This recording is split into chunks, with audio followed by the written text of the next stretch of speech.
Bismillahirrahmanirrahim. Assalamualaikum warahmatullahi wabarakatuh. Alhamdulillahirabbil alamin wa bihi nasta'in ala umuri dunya waddin. Wassalatu wassalamu ala asrafil anbiya'i wal mursalin wa ala alihi wa sahbihi ajma'in. Amma ba'd. Allahumma shalli ala sayyidina Muhammad wa ala alihi wa ashabihi ajma'in. Hadirin yang dimuliakan Allah, para jamaah, para ustadz, ustazah, dan wabil khusus anak-anakku santri, santriah yang dimuliakan Allah. Pertama dan utama kita bersyukur kehadiran Allah SWT karena telah diberikan kekuatan kesehatan lahir dan batin dan kekuatan iman takwa kita pada Allah SWT, sehingga kita masih dapat diberikan kehidupan, kesenangan, kebahagiaan, kesehatan, wabil khusus keimanan dan takwaan kita pada Allah Subhanahu wa taala.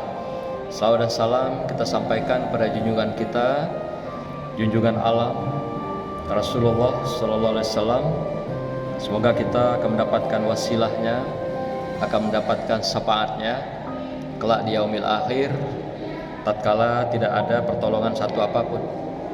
Dan juga kita berdoa mendapatkan syafaat Al-Quranul Karim kelak di akhir kehidupan kita, di akhir atau di akhirat. Hadirin berbahagia, mari kita lanjutkan tadabbur kita. Pada hari ini kita lanjutkan surah Al-Maidah ayat ke-22 yang berbunyi A'udzubillahi minasyaitonirrajim. Bismillahirrahmanirrahim.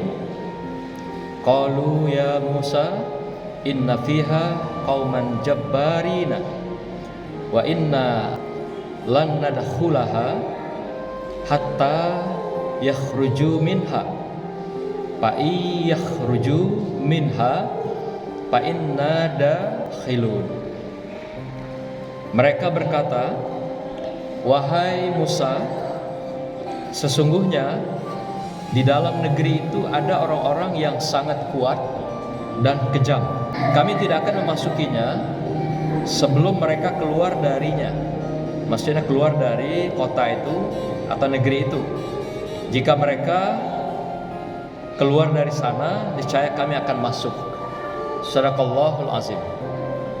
Hadirin yang berbahagia, ayat sebelum ini 20, 21 Allah menceritakan pada Rasulullah SAW tentang keberadaan Nabi Musa dan umatnya. Nabi Musa dan umatnya kita kenal dengan adalah mereka yang populer dikenal dengan Bani Israel atau juga dikenal dengan Yahudi. Allah telah berikan pada mereka nikmat yang banyak.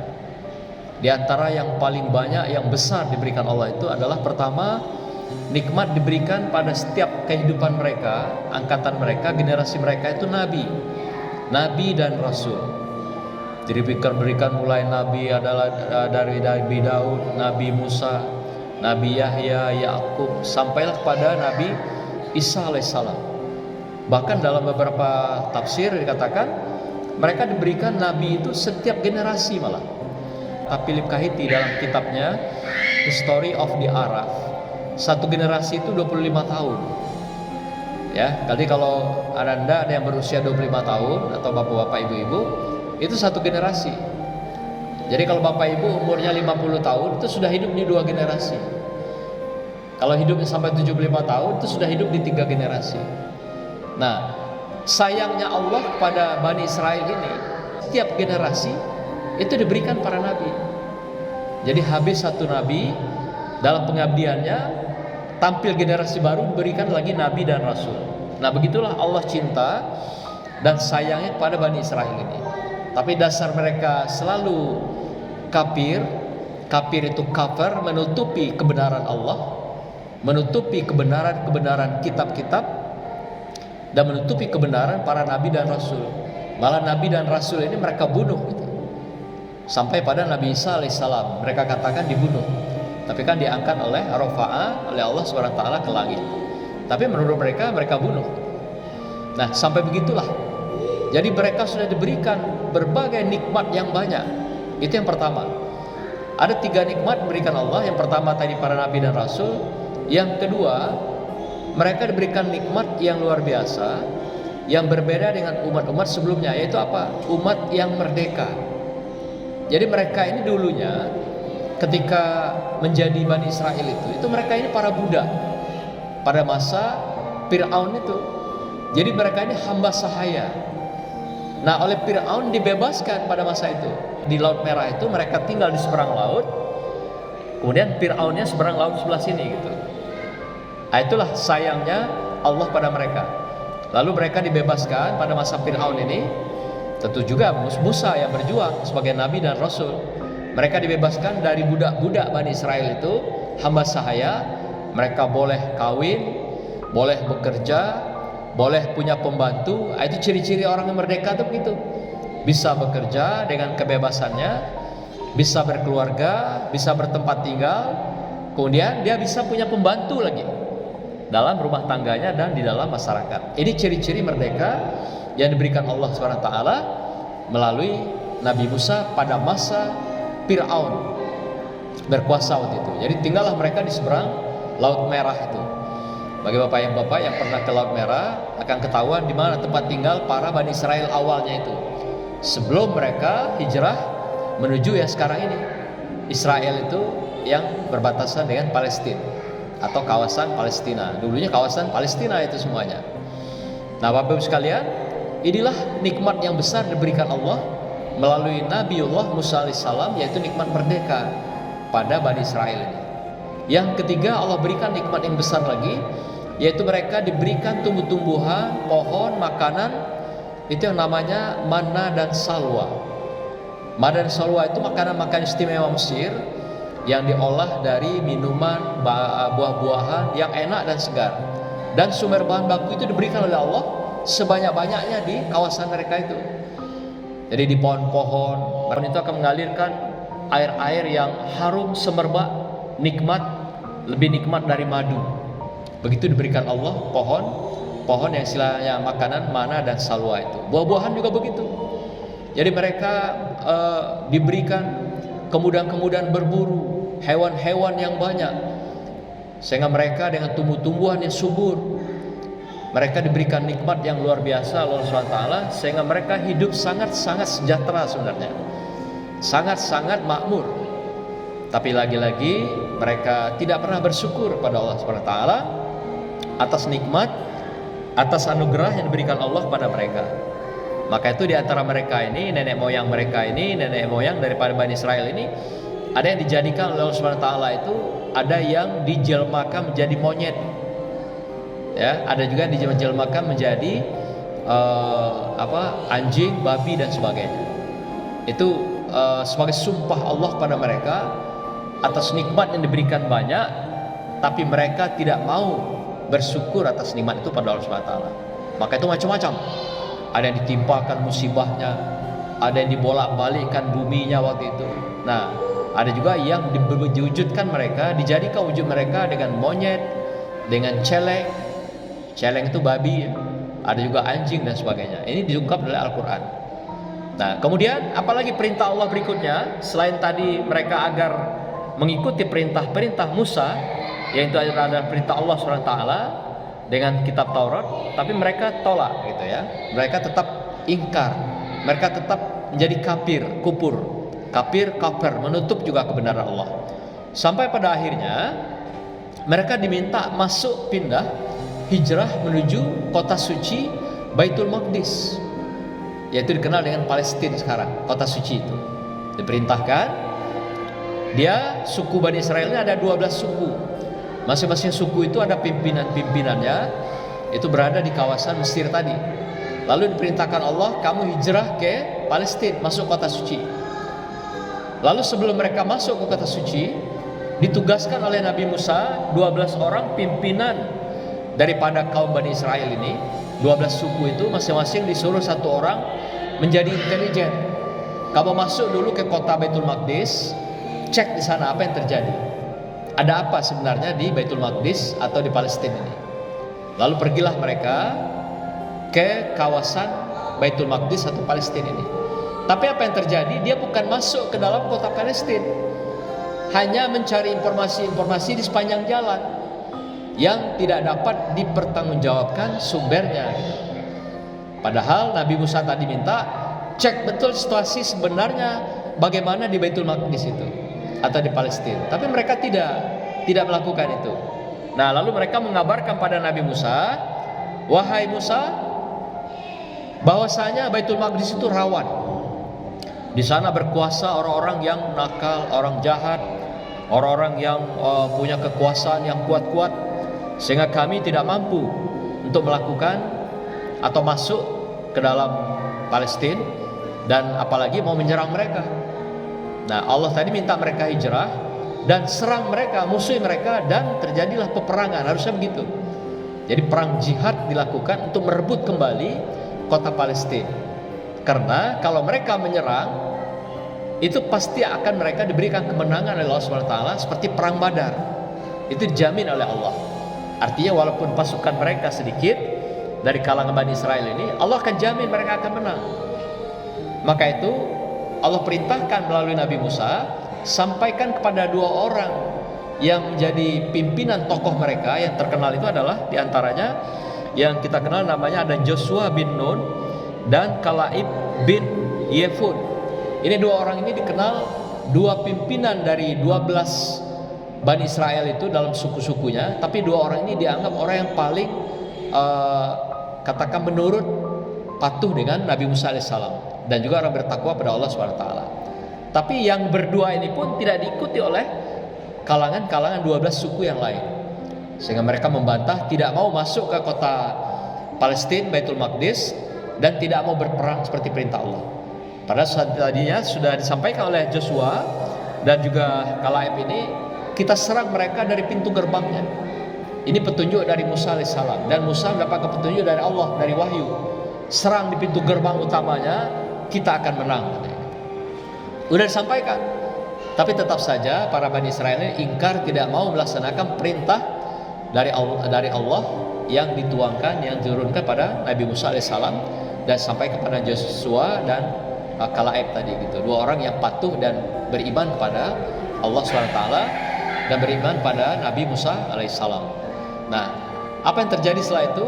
Mereka membantah, tidak mau masuk ke dalam Baitul Maqdis atau tidak mau masuk ke dalam kawasan Palestina. Maka itu Allah sampaikan dalam ayat ini pada masa Rasulullah SAW, pada masa Muhammad SAW, kejadian pada masa Nabi Musa ini, supaya menyampaikan kepada Bani Israel, Yahudi yang ada pada masa Rasulullah dan kaum Nasrani yang ada pada masa Rasulullah, bahwasanya telah terjadi pada masa Nabi Musa itu pengingkaran. Mereka disuruh masuk ke kota suci Palestina, tapi mereka tidak mau melakukan perang, mengusir para kafirun yang ada di kalangan Baitul Maqdis. Nah, maka itu kisah yang sama terjadi di Madinah. Ada kalangan Yahudi, sisa-sisa dari Bani Israel dan Nasrani ini ada di Madinah. Disampaikan oleh Rasulullah, inilah yang terjadi pada nenek moyangmu dulu. Disuruh Allah mematuhi aturan-aturan, ketentuan-ketentuan yang sudah ditunjukkan oleh Taurat dan Injil, dan sekarang diulang kembali oleh Al-Quran. Kamu juga ingkar. Nah, atas dasar itu Rasulullah mengusir mereka dari kota Madinah dan diusir mereka, tidak boleh masuk kota suci. Kota suci ini apa di antara kota suci itu? Seperti juga perintah Allah, Madinah, Mekah, dan Palestina. Jadi 3 kota ini adalah 3 kota suci. Maka dilarang kaum kafir masuk, menetap, memukim atau bermukim di kota-kota suci ini. Maka itu kalau nanti Bapak Ibu ke Mekah, kita melihat kalangan umat Nasrani atau non-Islam masuk ke Mekah itu tidak boleh. Dia hanya boleh di Jeddah. Maka itu bandara internasional itu di Jeddah gitu. Ya Bapak Ibu yang baru pulang umroh atau haji, misalnya Pak Zikwan, jadi pesawat itu hanya boleh ditingkat di bandara Jeddah internasional. Nah, kemudian masuk ke sana tidak boleh. Jadi mereka kalau mengatur proyek, mainkan proyek itu semuanya di kota Jeddah itu, di tempat kota internasional. Tapi masuk ke Mekah tidak boleh, masuk ke Madinah juga tidak boleh. Jadi yang melaksanakan itu adalah dari kalangan kaum muslimin. Apakah mereka orang Afrika, Nigeria dan sebagainya, atau juga dari barat yang mereka berstatus muslim, ada identitasnya, baru boleh masuk kota-kota suci yang disucikan Allah ini dan oleh Rasulullah SAW. Nah, sejak Rasulullah ini, maka diusirlah mereka dari kota suci ini, dari kota Madinah ini gitu. Nah, maka itu mereka katakan di dalam ayat ini tadi, apa kata mereka tadi? Fa'i yakhruju minha fa inna dakhilun. Apa katanya? Jika mereka keluar dari sana, maksudnya dari kota suci itu, orang-orang yang dianggap mereka tadi kuat, dianggap mereka tadi punya kekuasaan, kami tidak sanggup melawan mereka, itu alasan mereka. Padahal mereka tidak mau, malas mengikuti perintah Allah itu, tidak mau berperang, mengusir mereka yang menguasai kota-kota suci itu. Nah, maka itu mereka beralasan, jika mereka keluar dari sana, niscaya kami akan masuk. Ini kata orang Yahudi dan Nasrani yang diperintahkan Allah masuk ke kota-kota suci ini gitu. Nah, inilah mereka tetap mencari alasan, ngeles. Kalau istilah bahasa gaul itu ngeles, dengan tanpa alasan untuk tidak mengikuti Allah. Padahal Allah sudah menyediakan surga yang tertinggi di hadapan Allah, di sisi Allah SWT, bagi mereka yang melaksanakan perintah Allah dengan perang jihad. Tinggi sekali. Jadi mereka akan duduk nanti di surganya Firdaus Allah yang tertinggi. Itu bagi para mujahid atau mereka yang jihad di jalan Allah. Sekiranya gugur, maka mereka adalah jihad fisabilillah. Tapi mereka ingkar. Mereka tetap ngeles dan menjadi kafir dengan perintah Allah, kafir dengan perintah para rasul sebelumnya, dan juga dengan perintah Rasulullah Sallallahu Alaihi Wasallam sampai hari ini. Maka itu kaum Yahudi ini tidak akan pernah mau takluk dengan Islam dan Al-Quran. Tapi mereka belajar di Al-Quran. Untuk apa? Sebagai sumber ilmu pengetahuan. Nah, anehnya orang Islam sendiri meninggalkan Al-Quran. Mereka mendekat pada Al-Quran, tapi bukan untuk keimanan pada Allah Subhanahu wa ta'ala, bukan atas kesyukuran pada Allah Subhanahu wa ta'ala, tapi adalah semata-mata hanya untuk mendalami ilmu pengetahuan dan teknologi. Itu yang mereka lakukan. Mereka bangun di malam hari seperti kita bangun, tapi kita bangun melakukan sholat, tahajud, dan hajat, dan mendalami membaca Al-Quran dan menghafal Al-Quran. Kalau mereka bangun tengah malam membaca Al-Quran, belajar ilmu pengetahuan tentang Al-Quran. Jadi bukan atas keimanan, bukan atas dasar kesyukuran. Pada dasarnya mereka tetap tidak bersyukur atas nikmat Allah dan tidak akan pernah beriman kepada Allah SWT dengan kitab-kitab, masuk Al-Quran, dengan para rasul, para malaikat, dan lainnya. Inilah yang terjadi pada kaum kafir ini, mulai dari Yahudi yang dikenal Bani Israel sejak Nabi Musa alaihissalam dengan kitab Taurat, sampailah juga kaum Nasrani yang dibawa kitabnya oleh Nabi Isa alaihissalam. Dan itu sampai hari ini pun masih berjalan, masih ada di sekitar kita, masih ada di bumi Allah Subhanahu wa ta'ala. Tapi itu sudah merupakan fitrah. Allah memberikan perbedaan pada kita semua, tetapi yang jelas para nabi dan rasul sebelumnya Allah turunkan hanya sebatas untuk umatnya saja. Tapi Nabi Muhammad SAW sebagai Rasulullah diturunkan dengan Al-Qurannya adalah diberikan untuk seluruh manusia. Ini bedanya. Kalau Nabi dan Rasul sebelumnya hanya untuk satu umat mereka saja, seperti Nabi Musa untuk umatnya Nasrani, demikian juga umatnya Bani Israel. Tapi Nabi Muhammad SAW sebagai Rasulullah juga untuk seluruh umat manusia, di samping umat Islam sendiri. Jadi siapapun manusia yang mau beriman pada Allah dan bersyukur kepada Allah, maka dia akan mendapatkan berkah Allah, rahmat Allah, nikmat Allah yang akan diberikan, dan juga karunia Allah tanpa batas di dunia maupun di akhirat. Semoga kita semua tetap dalam lindungan Allah, tetap dalam keimanan dengan Allah, tetap keimanan dengan kitab-kitab Allah dan Rasulullah dan para rasul-rasul sebelumnya yang telah berlalu, yang tiada beda sampai hari ini dan sampai hari yaumil qiyamah.